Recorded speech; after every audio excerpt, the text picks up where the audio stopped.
Hello future IITians and doctors. Quick revision की series में आज मैं थर्ड वीडियो ले आया हूँ।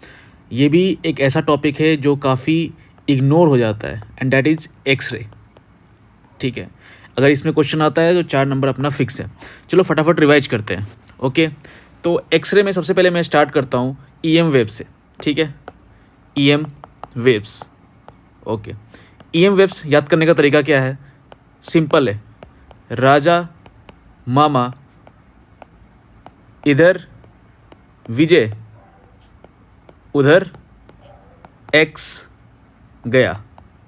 बस इतना याद करना है, राजा मामा इधर विजय उधर एक्स गया। अब देखो क्या मतलब है इसका। राजा मतलब रेडियो, सिर्फ फर्स्ट लेटर समझना है। ठीक है, एम से माइक्रो, ई से इंफ्रा, वी से विजिबल, यू से यूवी, एक्स से एक्सरे एंड गया जी से गामा। ठीक है, ये ऑर्डर होता है radio, micro, infra, visible, UV, X ray, gamma. राजा मामा इधर विजय उधर एक्स गया। और ये अपना ऑर्डर होता है वेवलेंथ का। ठीक है, मतलब रेडियो वेवलेंथ जो होती है सबसे ज़्यादा होती है और सबसे कम गामा एक। ठीक है, हमें जो पढ़ना है आज, हमें जो पढ़ना है वो पढ़ना है एक्सरे के बारे में। तो फटाफट एक्सरे में आते हैं। ठीक है, एक्सरे। ओके, एक्सरे में क्या इंपॉर्टेंट है सबसे पहले समझते हैं इसका वेवलेंथ। इसका वेवलेंथ होता है 0.01 से लेकर 10 नैनोमीटर के बीच में। ये याद रहना चाहिए, इसको स्टार मार्क कर लो। ठीक है, ये 0.01 से 10 नैनोमीटर के बीच में। और क्या, दो तरह के एक्सरे हमें पढ़ना है। एक पढ़ना है सॉफ्ट एक्सरे, ठीक है, और एक पढ़ना है हार्ड एक्सरे। ठीक है, दोनों का रेंज याद होना चाहिए। इसका रेंज क्या होता है और इसका रेंज क्या होता है, फटाफट देखो इसका रेंज क्या होता है। इसका रेंज होता है अपना 1 से लेकर 10 नैनोमीटर के बीच में, और इसका होता है 0.01 से 0.1 नैनोमीटर के बीच में। ये अपना रेंज हुआ 1 से 10 और 0.01 से 0.1 नैनोमीटर के बीच में। ठीक है, ओके। याद और क्या याद करना है इसमें, देखो समझो। सॉफ्ट एक्सरे जो होता है, सॉफ्ट एक्सरे वो होता है लो एनर्जी का, लो एनर्जी का। ठीक है, सॉफ्ट एक्सरे। और हार्ड एक्सरे, हार्ड से याद आ जाएगा हाई, हार्ड से हाई एनर्जी। ठीक है, सॉफ्ट है तो लो एनर्जी और हार्ड है तो हार्ड एनर्जी। और क्या, वेवलेंथ से क्लियर है, इसका वेवलेंथ क्या होता है, हाई होता है। तो लो एनर्जी हाई वेवलेंथ। ठीक है, और इसका लो वेवलेंथ याद हो गया। सॉफ्ट एक्सरे में क्या होता है, लो एनर्जी होता है, लो एनर्जी तो हाई वेवलेंथ। और हार्ड एनर्जी, हार्ड एक्सरे में हाई एनर्जी होता है और लो वेवलेंथ होता है। ओके, फटाफट अब फटाफट इसको देखते हैं ये प्रोड्यूस कैसे होता है, प्रोड्यूस कैसे होता है एक्सरे। ठीक है, तो देखो क्विकली देखते हैं हम लोग। देखो इसमें एक इस तरह का ट्यूब होता है, इस तरह का ट्यूब होता है। ठीक है, ओके। अब यहाँ पर देख लो, यहाँ पर क्या होता है, यहाँ पर अपना कैथोड होता है। कैथोड होता है, एक मेटल होता है, और यहाँ पर एक एलिमेंट हम करते हैं इसको हीट करने के लिए। इस एलिमेंट को हम हीट करते हैं। ठीक है, हीट अप करते हैं। तो यहाँ इंडक्शन दिया है हमने हीट करने के लिए। ओके, यहाँ पर दूसरा मेटल होता है, ये होता है अपना एनोड। ठीक है, ओके। और ये कनेक्टेड होता है हमारा बैटरी से, ताकि पोटेंशियल डिफरेंस मेंटेन रहे। अच्छा, जब इसको हीट करते हैं, समझना, जब इसको हीट करते हैं, ओके, तो हीट करेंगे तो इस कैथोड से इलेक्ट्रॉन इमिट होगा। इलेक्ट्रॉन इमिट होगा तो कहाँ जाएगा, वो जाएगा एनोड के पास। ठीक है, यहाँ से टकराया, टकराने के बाद ये क्या होगा, यहाँ से एनर्जी रिलीज करेगा, वो करेगा एक्सरे। तो ये एक्सरे के फॉर्म में यहाँ पर एनर्जी रिलीज होगी। ठीक है, तो यहाँ हमें एक्सरे मिलेगा। तो हो क्या रहा है, कैथोड है और एनोड है, एक ट्यूब के अंदर है। ठीक है, और यहाँ पर एक बैटरी अटैच कर दिया है हमने, बैटरी पोटेंशियल डिफरेंस क्रिएट कर रहा है। यहाँ इसको हीट करते हैं तो इलेक्ट्रॉन यहाँ से इमिट होता है और यहाँ पर टकराता है। टकराने के बाद यहाँ से एक रे निकलती है जो कि एक्सरे होती है। ठीक है, डीप में नहीं जा रहे, बस समझो ऊपर ऊपर। इस ट्यूब को क्या बोलते हैं, इस ट्यूब को बोलते हैं कूलिज ट्यूब, कॉलेज ट्यूब। ठीक है, कॉलेज एक साइंटिस्ट, अमेरिकन साइंटिस्ट है, उसका नाम है। यहाँ तक हो गया, जो बहुत बढ़िया। अब देखो, जो हमें एक्सरे पढ़ना है, जो हमें एक्सरे पढ़ना है, हमें दो तरह का एक्सरे पढ़ना है। यहाँ समझना, दो तरह का एक्सरे पढ़ना है। एक पढ़ना है कंटिन्यूअस एक्सरे, बढ़िया। और एक पढ़ना है कैरेक्टरिस्टिक्स एक्सरे। ओके, बढ़िया। कंटिन्यूअस एक्सरे को एक और नाम से जाना जाता है, बहुत अजीब सा नाम है, मैं स्पेलिंग लिख देता हूँ, BREMSSTRAHS LUNG, ठीक है। ब्रेनस्टॉर्म लंग रेडिएशन एक तरह से इसका नाम है। तो अगर ये नाम दिख गया तो समझना कंटिन्यूस की चर्चा वो करना चाह रहा है। यहाँ तक ठीक है। अब 1 बाय 1 पढ़ते हैं, ठीक है। पहले पढ़ेंगे हम लोग यहाँ पर कंटिन्यूस एक्सरे के बारे में, ठीक है। अब समझना यहाँ पर कहानी हम किसका कह रहे हैं, इसका कहानी हम स्टार्ट करेंगे एनोड की। देखो एनोड यहाँ मेटल है, ठीक है। ये मेटल किसका होता है, एक एग्जाम्पल दे देता हूँ मैं।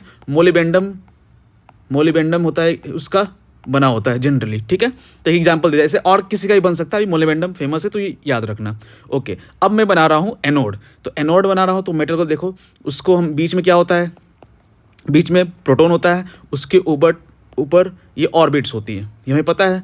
अच्छा ठीक है, बहुत बढ़िया। उसके बाद यहाँ पर क्या हो रहा है, इलेक्ट्रॉन्स होंगे, ठीक है। तो मैं मान लेता हूँ यहाँ पर 3 इलेक्ट्रॉन्स, एग्जाम्पल के तौर पे मैं समझाने के लिए बस कह रहा हूँ। यहाँ पर कुछ इलेक्ट्रॉन्स है, कुछ इलेक्ट्रॉन्स यहाँ पर है, ठीक है। अच्छा हमें पता है ना कि पहले को क्या बोलते हैं, K से, उसके बाद L, उसके बाद M, ये हमें पता है, ठीक है, कोई बड़ी बात नहीं है। अब मान लो सपोज कि यहाँ से इलेक्ट्रॉन देखो, यहाँ से इलेक्ट्रॉन निकला था ना, ये इलेक्ट्रॉन कहाँ जा रहा है, यहाँ पर आ रहा है, एनोड के पास आ रहा है। तो वही इलेक्ट्रॉन की बात कर रहे हैं, इस इलेक्ट्रॉन की बात कर रहे हैं। तो इलेक्ट्रॉन यहाँ आया, ठीक है, इलेक्ट्रॉन आया, इसके पास गया, ठीक है, इसके पास गया, यहाँ जा रहा है और किसी से टकराया नहीं, और यहाँ पर प्रोटॉन के पास आता ही यहाँ पर मुड़ गया, क्योंकि प्रोटॉन अपना अट्रैक्ट करेगा, ठीक है, बढ़िया। अच्छा इसके पास एनर्जी क्या है, तो एनर्जी कितनी होती है, चार्ज, ये चार्ज है, तो किसी भी चार्ज की एनर्जी क्या होती है, QV, है ना, ये होती है। तो यहाँ हो जाएगी E = EV, चार्ज कितनी इसकी E, तो EV हो जाएगी, ठीक है।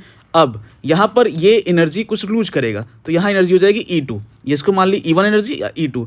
जो एनर्जी लूज की यहाँ पर वो निकलेगी एक्सरे के फॉर्म में, तो एक्सरे की एनर्जी कितनी हो जाएगी, E1 - E2, ये हुई एक्सरे की एनर्जी, ठीक समझ में आया। E1 इसके पास एनर्जी शुरू में इसके पास एनर्जी कितनी थी, E1, ठीक है।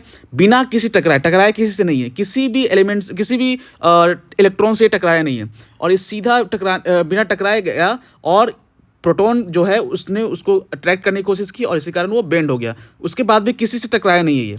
तो उसके बाद यहाँ प्रोसेस में क्या होता है, एनर्जी लॉस होती है। जो एनर्जी लॉस होती है, जो बचती है वो E2 है। तो जो पहले की एनर्जी अब बाद की एनर्जी माइनस करेंगे वो होती है एक्सरे की एनर्जी। यहाँ तक क्लियर है, ओके। यहाँ पर होता क्या है, यहाँ पर पहला पॉइंट हम लिख सकते हैं कि इलेक्ट्रॉन विल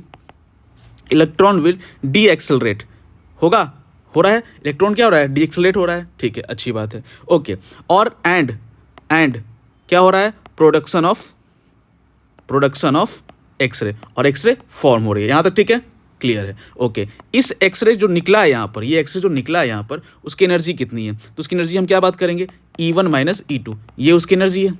यहाँ तक ठीक है, ओके। अच्छा ये एक्सरे की एनर्जी, जो एनर्जी है वो मैक्सिमम एनर्जी कब होगी, सोचो, ये एनर्जी जो होगी, जो E1 - E2 मैक्सिमम कब होगी, मैक्सिमम एनर्जी कब होगी, तब होगी जब ये E2 का वैल्यू 0 हो जाए, है ना, क्योंकि एनर्जी कितनी थी शुरू में उसके पास, E1, और E1 जब एनर्जी थी, कुछ एनर्जी लॉस हुई या बची कितनी, E2। अगर मान लो कि लॉस हुई नहीं, खत्म हुई नहीं, तो एनर्जी कितनी हुई, टोटल नेट कितनी है एनर्जी, E1।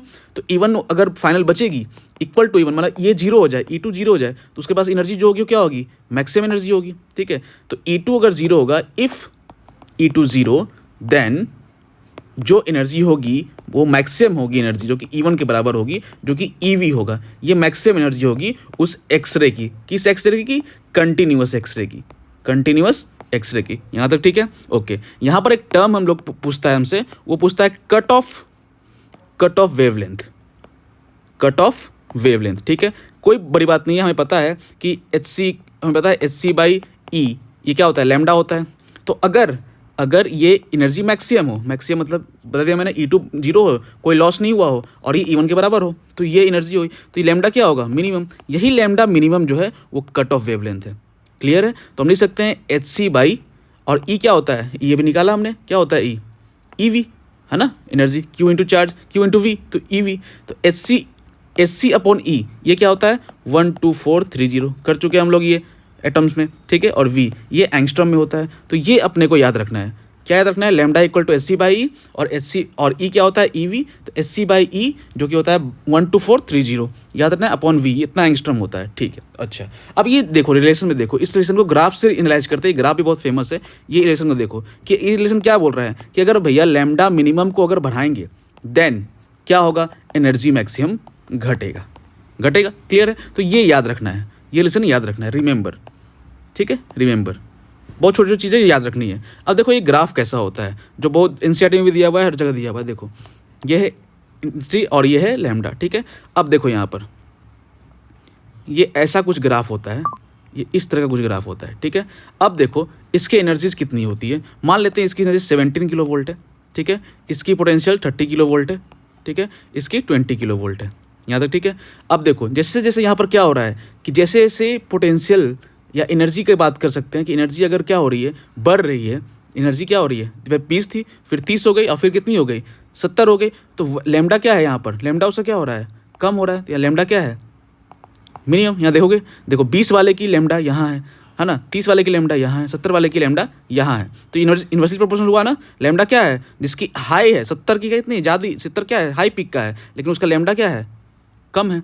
30 क्या है, उसका लैम्डा उससे ज़्यादा है, और 20 की उससे ज़्यादा। तो ये याद रखना है ग्राफ, ठीक है। ये कंटिन्यूस एक्सरे की ग्राफ है, कंटिन्यूस एक्सरे की। ये ग्राफ कुछ नहीं है, बस इस रिलेशन को वो रिप्रेजेंट कर रहा है, शो कर रहा है। यहाँ तक ठीक है, ओके, बहुत बढ़िया। अब हम आगे बढ़ते हैं। कंटिन्यूस के बाद हमारा क्या आता है, कंटिन्यूस के बाद आता है कैरेक्टरिस्टिक्स, ठीक है। कैरेक्टरिस्टिक्स एक्सरे, ठीक है। अब इसमें क्या होता है फटाफट देखते हैं। देखो फिर से वही कहानी, क्या कहानी, एक राजा और एक रानी, समझो। एक क्या है, प्रोटॉन, और यहाँ पर ऑर्बिटल्स, बढ़िया, ओके। चलो इसमें बनाते हैं इलेक्ट्रॉन्स। पहला 2 इलेक्ट्रॉन्स यहाँ बना दिया, यहाँ बना दिया, फिर कुछ इलेक्ट्रॉन्स, ठीक है, और कुछ बना दिया यहाँ इलेक्ट्रॉन्स, बहुत बढ़िया, ओके। चलो अच्छा, अब हमें पता है कि इसको के बोलेंगे, इसको एल बोलेंगे, इसको एम बोलेंगे, इसे एन बोलेंगे, आगे बढ़ते जाएंगे। ये बचपन में ही पढ़ा था, कोई बड़ी बात नहीं है इसमें। चलो अब इलेक्ट्रॉन क्या आ रहा है, इलेक्ट्रॉन निकला कैथोड से भैया, इलेक्ट्रॉन निकला। अब इलेक्ट्रॉन निकला कैथोड से, और वो टकरा रहा है किससे, एनोड से। तो एनोड से टकरा रहा है। इस बार सपोज ये मान लो कि यहाँ गया और यहाँ से इस इलेक्ट्रॉन से टकरा गया। ये जो इलेक्ट्रॉन दिख रहा है इसे टकरा गया, तो होगा क्या, कुछ बड़ी बात नहीं है। होगा क्या कि अगर इसकी एनर्जी इसके बाइंडिंग एनर्जी से ज़्यादा है, तो ये इसको उठा फेंकेगी और बाहर निकाल देगी, ठीक है। तो के इलेक्ट्रॉन जो है, के इलेक्ट्रॉन ये बाहर निकल गया, के सेल से जो इलेक्ट्रॉन निकला तो के इलेक्ट्रॉन बोल दिया। और ये जो इलेक्ट्रॉन जो जा रही थी वो अपना आगे बढ़ जाएगी। जो इलेक्ट्रॉन ये जा रही थी वो कहाँ बढ़, आगे बढ़ गई, और इसको निकाल के बाहर कर दिया, ठीक है। बट ध्यान रखना कब बाहर करेगी, ये बाहर हमेशा नहीं कर सकती है। देखो ये कंडीशन याद रखना, कंडीशन क्या है कि इफ इलेक्ट्रॉन एनर्जी, कौन इलेक्ट्रॉन, इस इलेक्ट्रॉन की बात कर रहे हैं, electron energy is greater than the binding energy of cell electron, ठीक है। इसकी बाइंडिंग एनर्जी क्या है, बाइंडिंग मतलब क्या, पकड़। जो पकड़ है, जो एनर्जी जो इसको पकड़े हुए है, इसको सेल के अंदर के को, उससे अगर ज़्यादा इसकी एनर्जी हुई, कितनी एनर्जी होती है इसकी एनर्जी, हमें पता है ईवी होती है। तो अगर ईवी एनर्जी ज़्यादा हुई किससे, बाइंडिंग एनर्जी से, binding energy of shell of electron ना, सेल इलेक्ट्रॉन बोलते हैं, सेल इलेक्ट्रॉन, तो क्या हो जाएगा, आराम से उसको नॉकआउट कर देगा। Then shell electron will knockout, नहीं तो नहीं होगा। सिंपल सी बात है, कोई बड़ी बात नहीं है। अच्छा इसमें और कहानी क्या है समझो यहाँ पर। अब देखो यहाँ पर अगर यहाँ से इलेक्ट्रॉन निकला, रुक जाओ एक सेकेंड, अगर यहाँ से इलेक्ट्रॉन निकल गया, ठीक है, तो होगा क्या, इस जगह पे आ जाएगी वैकेंसी आ जाएगी। अच्छा ठीक है, तो अगर वैकेंसी आएगी तो सीधी सी बात है, हमें पढ़ा है एटम्स में भी और जनरल केमिस्ट्री में भी पढ़ते हैं कि यहाँ से इलेक्ट्रॉन क्या होगा, यहाँ पर जंप करेगा। कहाँ से, या तो एल से भी जंप कर सकता है, या तो एम से भी जंप कर सकता है, कहीं से भी जंप कर सकता है, ठीक है। तो जंप करेगा, ठीक है, मेंटेन रखने के लिए। अच्छा तो अगर जंप करेगा तो उसका नेमिंग है, नेमिंग क्या है, देखो यहाँ पर लिखते हैं। अगर एक होता है के अल्फा एक्सरे किसे बोलेंगे, इफ इलेक्ट्रॉन जम्प्स फ्रॉम, ठीक है, फ्रॉम कहाँ से कहाँ, एल से के, मतलब कि अगर के में वैकेंसी आई और एल वाला इलेक्ट्रॉन के में आ गया तो उसको बोलेंगे के अल्फा एक्सरे, है ना। यहाँ से यहाँ आई तो एक्सरे इमिट होगा, एक्सरे एनर्जी लॉस हुई तो वो क्या हो गई, वो एक्सरे को क्या बोलेंगे, के अल्फा एक्सरे। सेकेंड बोल रहे हैं एक होता है के बीटा एक्सरे, वो कब होगा, सेम कहानी, if electron jumps from M से के में गई तो, ठीक है। फिर होता है के गामा एक्सरे क्या होगा, if electron jumps from N to K, ठीक है, इसको बोलते हैं के सीरीज। ये क्या है, के सीरीज। फिर फिर समझना, यहाँ देखो इलेक्ट्रॉन आया, इलेक्ट्रॉन ने इस इलेक्ट्रॉन को, जो के सेल में इलेक्ट्रॉन था उसको निकाल फेंका, तो इलेक्ट्रॉन क्या होगा, जंप होगा कहाँ से, एल सेल से या तो के में, या तो एम से के में आएगा। तो जो जंप होगा तो उस समय एक्सरे इमिट होगी, ठीक है। तो अगर वो एल से आ रहा है, एल सेल से के में आ रहा है तो उसको बोलेंगे के अल्फा एक्सरे। अगर एम से आ रहा है तो के बीटा, अगर एन से आ रहा है तो के गामा। ये होगा के गामा, ये होगा के बीटा, ये होगा के अल्फा। ये कहानी सिंपल है, ठीक है। ऐसा ही हम कर सकते हैं इसके लिए। मान लो कि ये इलेक्ट्रॉन आया, जो नहीं के से टकराया, मान लो कि ये एम से टकरा, सॉरी एल से टकरा गया, रुक जाओ एक सेकेंड। मान लो कि ये एल से टकराया, इससे टकरा गया, तो ये निकलेगा। तो अब ये होगा क्या कि एम वाला यहाँ जाएगा, तो इसको क्या बोलेंगे, इसको बोलेंगे एम अल्फा एक्सरे, ठीक है। उस तरह से ऊपर जाए, यहाँ से जाएगा तो एन एम बी, यहाँ से जाएगा तो एम बीटा, सॉरी एम नहीं L alpha, sorry L alpha, यहाँ क्या बोलेंगे एल बीटा एक्सरे। यही कहानी है बस, ठीक है, ओके। चलो आगे बढ़ते हैं थोड़ा सा, है ना, आगे बढ़ते हैं। अब देखो यहाँ पर एक ग्राफ है ना, एक ग्राफ है, तो तुम्हें कंटिन्यू वो ग्राफ तुम्हें ध्यान में रखना है। मैं इस ग्राफ को बना देता हूँ, देखो इस तरह का ग्राफ होता है, ठीक है।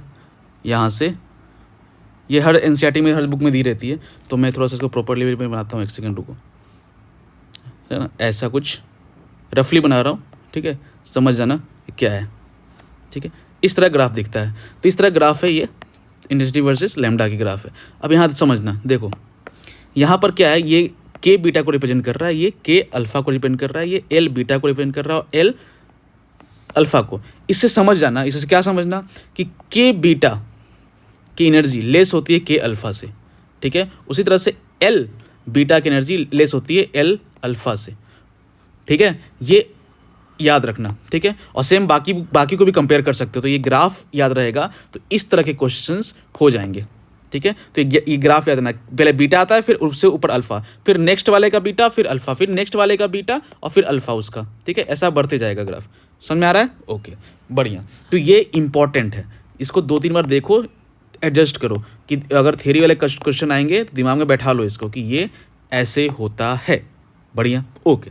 लास्ट टॉपिक जो है हमारा वो है मोस्ले लॉ, मोस्ले लॉ, बढ़िया, ओके। क्या होता है ये, इसमें भी एक इक्वेशन याद रखना है हमें। इक्वेशन क्या याद रखनी है, कोई बड़ी बात नहीं है, root mu equal to A Z minus sigma. अब ये है क्या, तो ये देखो, ये होती है फ्रीक्वेंसी, ये होती है फ्रीक्वेंसी, ठीक है। ये ए क्या है, ये कांस्टेंट है, ये कांस्टेंट है। जेड माइनस सिग्मा क्या है, जेड माइनस सिग्मा को बोलते हैं इफेक्टिव एटॉमिक नंबर। ऐसा कुछ तुमने केमिस्ट्री में भी पढ़ा होगा, ठीक है। अच्छा, ये होता क्या, देखो हमें पता है, यहाँ पर देखो, यहाँ पर एक फॉर्मूला होता है 1 by lambda equal to R Z minus sigma का स्क्वायर 1/n1 का स्क्वायर माइनस 1/n2 का स्क्वायर। ये इक्वेशन हमने कहाँ पढ़ा है, तो ये हमने पढ़ा एटॉमिक में, बस ये नया टर्म आया है यहाँ पर, ये ध्यान रखना है, ठीक है। तो मैं इस यहाँ पर इस दोनों को कंपेयर करोगे ना, तो पता है ए क्या मिलेगा, ए मिलता है आर सी 1/n1 का स्क्वायर माइनस 1/n2 का स्क्वायर। बस ये याद रखना है कि ये याद रखना है, और ए के वैल्यू ये याद रखना, ठीक है। बहुत रेयर चांसेस क्वेश्चन आएगा फिर भी। और आर पता है हमें 10⁻⁻, माइनस नहीं, +7 पर मीटर होता है, ठीक है। ये क्या होता है, रेडबर्ग कांस्टेंट। और ये याद रखना कि अल्फा की वैल्यू 1 होती है फॉर के सीरीज के लिए अल्फा की वैल्यू 1 होती है, ये याद रखना, ठीक है। अच्छा, ये मोस्टली है। अच्छा, इस पर एक सवाल कर लेते हैं, तुमसे और क्लियर हो जाएगा कि क्या पूछ सकता है इससे, ठीक है। तो देखो सवाल क्या है, मैं बताता हूँ। क्वेश्चन क्या है, क्वेश्चन एक सिंपल सा एक ग्राफ दिया हुआ है ना, बढ़िया, कि किसका ग्राफ है, रूट वी और जेड का। अच्छा, इसमें एक और पूछता है, रूट वी से मुझे याद आया कि एक बार पूछा था इसने, रूट वी और जेड का ग्राफ कैसा होगा, तो कैसा ग्राफ होगा, स्ट्रेट लाइन ग्राफ होगा। ये होगा वी स्क्वायर, और जेड का ग्राफ कैसा होगा, ये पूछा था इसको, तो ये ग्राफ कैसा होगा, स्ट्रेट लाइन। तो ये ध्यान में रखना। चलो आगे बढ़ते हैं, ठीक है। क्वेश्चन क्या था हमारा, क्वेश्चन ये बोल रहा है कि ये एक ऐसा लाइन दिया हुआ है इस तरह से, ये 45 डिग्री है ना, ये ए है, और गिवन क्या है क्वेश्चन में गिवन है कि ओ ए जो है वो 1 है, ठीक है, ओ ए 1 है, एंड फ्रीक्वेंसी जो है वो 400 हर्ट्ज है, ठीक है, कोई दिक्कत नहीं है। और बताना है कि एटॉमिक नंबर ऑफ एलिमेंट, मतलब जेड की वैल्यू बतानी है कि कितनी है, ये सवाल है, ये ग्राफ दिया हुआ है, ठीक है। अब इसको फटाफट क्वेश्चन को करते हैं, समझते हैं कि क्या कह रहा है। देखो, इस क्वेश्चन में ज़्यादा कुछ करना नहीं है ना, हमें देखो क्या करना है। हमें दिया हुआ है यहाँ पर कि यहाँ से देखो रूट वी से क्लियर हो जाएगा हमारा कि ये क्वेश्चन किस टॉपिक से है, मोस्टले लॉ का है। तो पहले हम लिख लेंगे मोस्टले लॉ पूरा का पूरा। रूट वी इक्वल टू क्या होता है, ए जेड माइनस सिग्मा, ये होता है, ये लिख दिया हमने। अच्छा, इसको हम ऐसे लिखते हैं, root V equal to A Z minus A sigma लिख सकते हैं, ठीक है, कोई दिक्कत नहीं। इसको अगर कंपेयर करते हैं Y equal to M X plus C से कंपेयर किया, तो अगर कंपेयर करेंगे तो इसका मतलब ए क्या है, स्लोप, इसका मतलब एम इक्वल टू क्या है, स्लोप।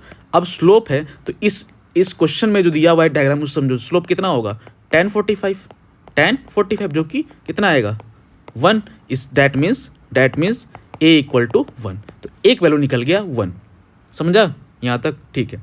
अब एक बार और कंपेयर करो, सी को और इससे कंपेयर करो, तो इसका मतलब ए सिग्मा, यहाँ समझना, ए सिग्मा क्या है, इंटरसेप्ट है। और अगर इंटरसेप्ट है और ए का वैल्यू निकाल चुके हैं 1 है, तो सिग्मा क्या है, इंटरसेप्ट। बढ़िया, ठीक है। अगर सिग्मा इंटरसेप्ट है, ठीक है, तो सिग्मा कैसे निकाल सकते हो, देखो यहाँ पर रूट वी है ना, हाँ, यहाँ देखो इस ग्राफ में, देखो इस ग्राफ में ये ओ ए 1 दिया हुआ, यही क्या है, यही इंटरसेप्ट है। ग्राफ में देखो ये क्या है, इंटरसेप्ट है। जैसे ग्राफ में क्या होता है, ऐसे होता है, ये क्या होता है, इंटरसेप्ट होता है, ये क्या होता है, इंटरसेप्ट। उस तरह से ये क्या है, इंटरसेप्ट है। तो इंटरसेप्ट कितना दिया हुआ है, 1 दिया है ना यहाँ पर 1, तो इसका मतलब कि सिग्मा का वैल्यू क्या है, 1, तो सिग्मा भी निकल गया। तो अब आओ यहाँ पर, तो यहाँ पर क्या आएगा, root V is equal to 1, A की वैल्यू 1 इंटू जेड माइनस ये भी 1 और ये भी सिग्मा भी 1, तो इसलिए root V is equal to क्या, जेड माइनस 1, यहाँ तक ठीक है, ओके। अब रूट वी मतलब रूट म्यू है, वो फ्रीक्वेंसी है, कितना दिया हुआ है 400, तो यहाँ पर रख देंगे हमने root 400 equal to Z minus 1, और रूट 400 मतलब 20 इधर आया प्लस 20 प्लस 1, तो जेड की वैल्यू कितनी आ गई 21, and 21 is the atomic number, that's it. तो इतना सिंपल है, ठीक है। तो एक्सरे जो था वो हमारा कंप्लीट हो गया, रिवीजन है ना। इसको एक बार खुद से देखो, आराम से क्वेश्चंस करो इस पे, है ना, ज़्यादा नहीं करने की जरूरत है, मुश्किल से 5 से 7 सवाल करोगे PYQ तो बहुत हद तक क्लियर हो जाएगा। +4 मार्क्स कहीं नहीं जा रहे इस पे, ठीक है। तो ध्यान रखना और रिवाइज करते रहो। Okay, thank you.